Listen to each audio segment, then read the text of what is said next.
Hi, welcome back to my channel. I want to thank you today for joining me for another 6x6 on the 6th. I do have to apologize that I wasn't able to get it up on the 16th like I had planned, but we had a few things happen. We lost a family member, and so my scrapbooking mojo just hasn't been quite here, so I finally was able to get this layout finished for you guys, and want to apologize for it being late. So what you see here are two pictures of my daughter. These are from 1989. I'm trying to go back and scrap some of her older photos. And I'm using both the Citrus Bliss 12 by 12 for the background, and then I used the 6 by 6 pad to back the cut files. These are from Paige Evans, and they, I believe, were free from her Facebook page. She does give out free cut files every once in a while to the people who follow her on Facebook. So I highly recommend you check her out. I love her cut files. So this is another way that you can use your 6x6 or your scrap papers if you don't have any 6x6 pads, and just use them to back a cut file. Now here I'm taking just random little pieces of the different colors, and I'm not doing any specific size. I'm just cutting a hunk down, ripping the edge off the top, and then I will rip the sides off. And I'm just layering them at the bottom, and I'm using this as a border just to bring more of the color down for the layout.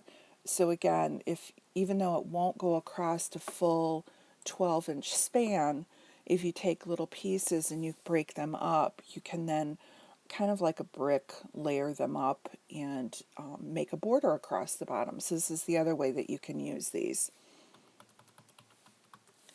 And it does give it kind of a neat texture. It kind of gave the look of the ground, even though it's colorful, because I will like rough up the edges of it, and then the flowers will come from it. So when you're making your layouts, you kind of want to make them, your embellishments and your things, look as if they belong. A good tip I had received, because I know people have been asking about embellishment clusters in some of the groups, and somebody had made a comment about like things that fly, birds, butterflies, clouds, the moon, those can be separate on your page. But things that you would normally see on the ground don't make sense flying up in the air. And so here I'm taking the flowers and I'm grounding them with the border strips to make it look like they're popping out of the ground. It's something we would see in nature, and so it looks right on your page. Now to bring the pop of color up to the top, what I'm also doing is ripping a little hunk off the top, and then I'm just, again, roughing up the edge, and then I'm just going to glue a little piece to the back. So again, it gives that illusion like there's a big piece behind, but it's just a little pop of color that's coming out to bring it to the top of the page. And that's all I'm going to use for the paper pads. Now I'm going to go ahead and place my doily here, and I'm just going to start embellishing the page. So the first thing I'm doing is cutting a hunk of the doily, placing that behind, and then off of the 6x6 paper pad, they had the cut aparts. And what I love about the 6x6 pads is there's the same basically as the 3x4 cards that you'd find in your cut apart sheets, only they're smaller.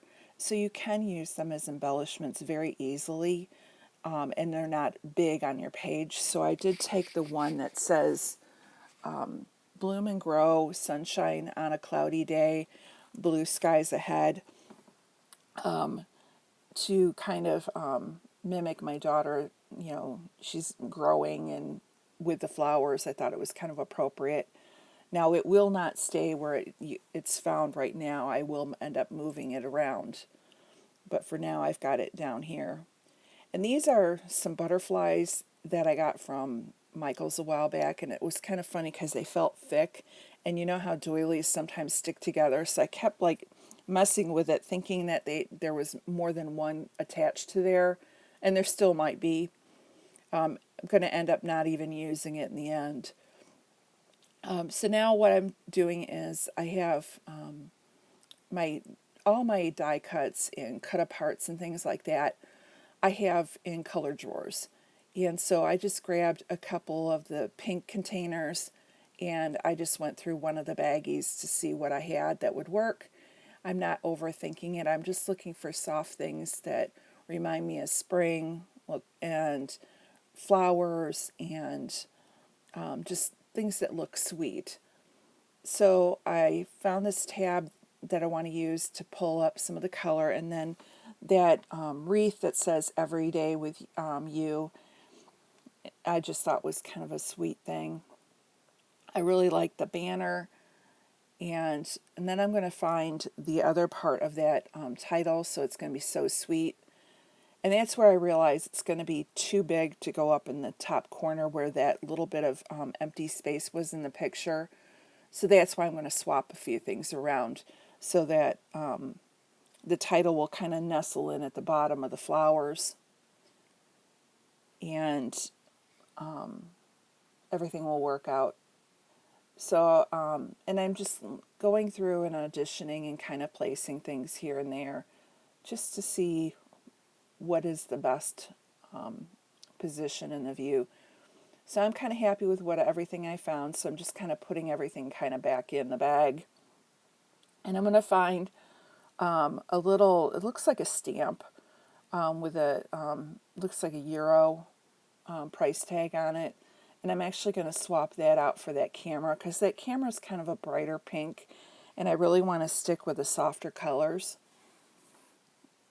And there's where I swap it out. So I'm going to go ahead and glue everything down.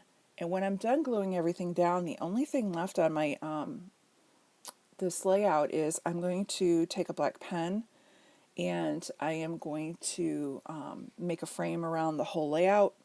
I'll put the date, which was June of 1989, on that tab in the upper corner. And then I am going to write my daughter's name and do my sad attempt at kind of a fussy cutting, or not fussy cutting, that faux calligraphy kind of a look that I wish I used a different pen because it kind of messed it up, but you know, it is what it is. And then I have this "You Are My Sunshine" that I cut from the cut apart sheet again. And then I'm also going to go and take some Nuvo drops, and they're kind of in a like a dusty blue color. I don't know if it's got a actual name on it. They're crystal drops, and it's called Neptune Turquoise. And I really like the soft bluish gray that had, and so it pulls a little bit more of that blue-gray color in that you find in some of the papers with the flowers and the gray from the flowers. And that's going to be it for my layout. I want to thank you for joining me today.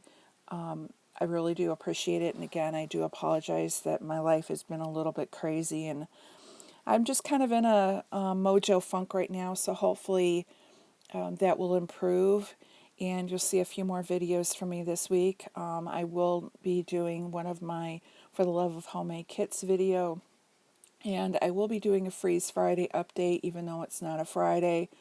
So be on the lookout for a few videos this week. I have my goal in mind and want to get those accomplished. So I want to thank you again for joining me. Here's some close-ups. If you haven't subscribed, I would love to have you a subscriber, and I appreciate everyone who follows me on YouTube. Have a great day. Bye.